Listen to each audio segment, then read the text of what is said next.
Friends, சிந்து பைரவின்ற எபிசோட்ல என்ன நடக்கலாம் அப்படிங்கறத பத்தி பார்க்கலாம். இன்னைக்கான எபிசோட் இன்ட்ரெஸ்டிங்கான எபிசோட் அப்படினே சொல்லலாம். அன்னபூர்ணி ஆறுமுகத்தை பைரவி வீட்டுக்கு கூட்டிட்டு போறாங்க. அங்க போனதுமே ஒரு மாதிரி அப்படியே ஃபன் கலாட்டாவா நடக்குது. இங்க சிந்து பார்த்தோம்னா சிவாவை பார்க்கறதுக்காக ஹாஸ்பிட்டல் வந்து கையில் அடிபட்டிருக்கு அப்படிங்கிறாங்க. இப்போ டாக்டர்கிட்ட கட்டு போட போகும்போது அங்கே எல்லா உண்மையும் சொல்லிடுறாங்க. அவங்க வந்து சரி நான் உனக்கு மெதுவாக ஒரு கட்டு ஒன்று போட்டு விட்றேன் அப்படிங்கிற மாதிரி சொல்கிறாங்க. ஆனால் சிவா கிட்ட நல்லா ரொமான்ஸ் பண்ணுறாங்க சிந்து. சூப்பரான ஒரு மூமெண்ட்டாக இருக்குது. பாவம் சிவா வந்து சிந்துக்கு உண்மையிலுமே அடிபட்டிருக்கோம் அப்படிங்கிற மாதிரி கூட இருக்கிறாரு. சிந்து நல்லா வந்து பார்த்தோம்னா சிவா வந்து ஏமாற்றி அந்த ரொமான்ஸ் பண்ணிக்கிட்டு இருக்காங்க. ஒரு மாதிரி செம்மையாக அதுவும் ஒரு ஃபன் கலாட்டாக போகுது.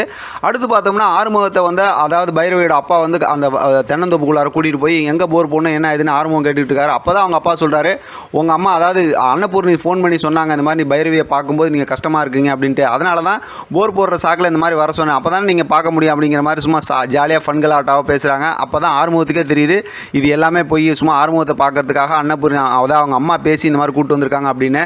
இப்போ பார்த்தா அங்கே ஒரு இளநீலாம் வெட்டி குடிக்கிறதுக்கு வைக்கும்போது அங்கே பார்த்தா அதாவது சாராயம் இருக்குல்ல அதை கேணிக்குள்ளார வச்சிருந்து பைரவியோட அப்பா எடுத்து இளநீல கலந்து குடிக்கலாம் அப்படிங்கிற மாதிரி எல்லா வேலையும் செஞ்சுக்கிட்டு இருக்கிறாரு. இப்படியே மாட்டிக்குவாங்க அப்படிங்கிற மாதிரி தான் நினச்சோம். அது ஒரு மாதிரி ஒரு ஃபன் கலாட்டா. இடையில பார்த்தோம்னா இங்கே ஹாஸ்பிட்டலில் காட்டுறாங்க, சிவா சிந்துவை காட்டுறாங்க. அவங்க பார்த்தா அந்த கட்டு போடுறது, அதுக்கப்புறம் கை வலிக்குதுன்னு சொல்கிறது, அதுக்கப்புறம் பார்த்தோம்னா வந்து அவங்களுக்கு பசிக்குதுன்னு சொல்கிறதுன்னு சொல்லிட்டு இவங்களை இந்த பக்கத்து காட்டுறாங்க. அப்புறம் மறுபடியும் பார்த்தோம் அப்படின்னா அங்கே பைரவியோட அப்பாவையும் ஆறுமுகத்தையும் காட்டுறாங்க. இப்போ இளநீக்குள்ளார சாராயத்தை ஊற்றி இவங்கெல்லாம் குடிக்கிறாங்க.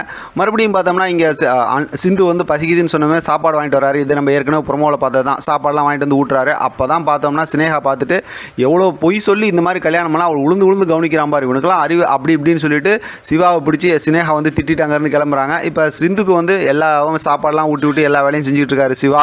அடுத்து பார்த்தோம்னா மறுபடியும் இங்கே எல்லாம் இளநீ குடிச்சிட்டு இருந்தாங்களா. இப்போ தோட்டத்தை சுற்றி பார்க்கறதுக்கு இப்போ அன்னபூர்ணியும் பைரவியோட அம்மா பைரவி 3 பேருமே வந்துடுறாங்க. அவங்கள பார்த்ததுமே மறுபடியும் இவங்கெல்லாம் பயந்துக்கிறாங்க. ஏன்னா அதில் சாராயம் ஊற்றி குடிக்கிறாங்கல்ல, அதனால் மாட்டிக்குவோம் அப்படின்னு சொல்லிட்டு அவங்க வந்து எங்களுக்கும் அந்த இளநீ கொடுங்க அப்படின்னு கேட்குறாங்க.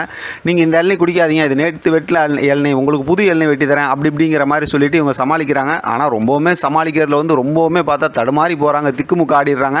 சரி வேறு இளநீ வெட்டி கொடுங்க அப்படிங்கிற மாதிரி அவங்க சொல்லிடுறாங்க. இப்போ பார்த்தோம்னா மறுபடியும் இங்கே ஹாஸ்பிட்டலில் சிந்து சிவா கிட்ட பேசிக்கிட்டு இருக்காங்க. இப்போ சிவா வந்து சிந்து நீ வீட்டுக்கு கிளம்புறேன் அப்படின்னு சொல்லும்போது நான் கொண்டு வந்து விட்டுறேன் அப்படிங்கும்போது இல்லை நான் ஆட்டோ பிடிச்சி போய்க்கிறேன் அப்படிங்கிற மாதிரி சிந்து சொல்கிறாங்க.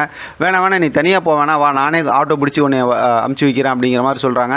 சிந்து ரொம்பவுமே சந்தோஷப்படுறாங்க, இவ்வளோ அக்கறை என்னை பார்த்துக்கிறீ அப்படின்னு. அதோட இன்றைக்கான எபிசோட் முடிச்சிருக்காங்க. ஆனால் இன்றைக்கான எபிசோட்டை பொறுத்த வரைக்கும் ரொம்ப ஜாலியாக காட்டினாங்க. அடுத்து ஏதோ ஒரு பெரிய பெரிய பிரச்சனையை கொண்டு வர போகிறாங்க அப்படிங்கிறதுக்கு தான் அடையாளம் தான். ஏன்னா பொதுவாகவே சீரியல் இந்த மாதிரி சந்தோஷமாக காட்டினா அடுத்து ஒரு அதிரடியை கொண்டு வருவாங்க அப்படிங்கிறது நமக்கு தெரிஞ்சது தான். வெயிட் பண்ணி பார்க்கலாம் அடுத்து என்ன பிரச்சனையை கொண்டு வராங்க, எப்படி இன்ட்ரெஸ்டிங்காக ஸ்டோரியை கொண்டு போகிறாங்க அப்படிங்கிறத தொடர்ந்து நம்ம பேசலாம்.